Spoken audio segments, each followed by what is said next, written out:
Ce week-end, je suis allée au cinéma.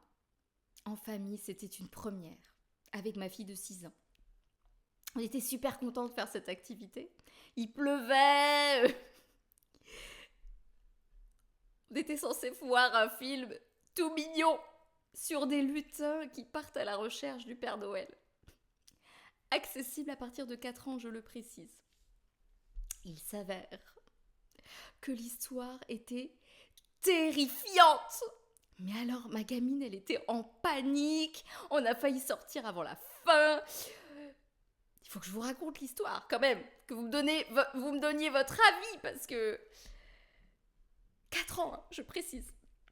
Donc, l'atelier du Père Noël était un endroit très high-tech, où il y avait des drones qui fabriquaient les cadeaux. Cet atelier a été détourné par une méchante qui a pris possession du système informatique et elle menaçait de tout détruire si elle ne rencontrait pas le Père Noël, qui avait réellement disparu. Le lutin phare qui dit non, surtout, on va pas la laisser faire. Il était joyeux, mais il avait une histoire affreuse où il avait perdu ses parents dans un incendie. La méchante, il s'avère que, quand elle était enfant, elle avait demandé au Père Noël de sauver sa mère qui était atteinte d'un cancer, sauf que le Père Noël n'a pas pu réaliser sa demande. Et donc cette méchante finit par kidnapper le Père Noël. Elle menace de le brûler sur un bûcher et les lutins in extremis réussissent à sauver le Père Noël alors qu'il a presque les pieds dans le feu. Non mais franchement,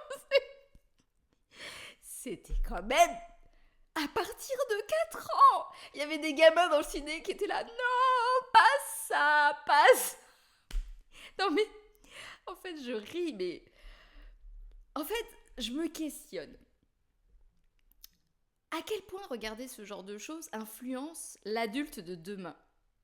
J'observe beaucoup d'adultes qui vivent dans un mode de survie, sur la défensive tout le temps, parce que le monde est terrifiant. Je dis pas que dans le monde, tout est magnifique.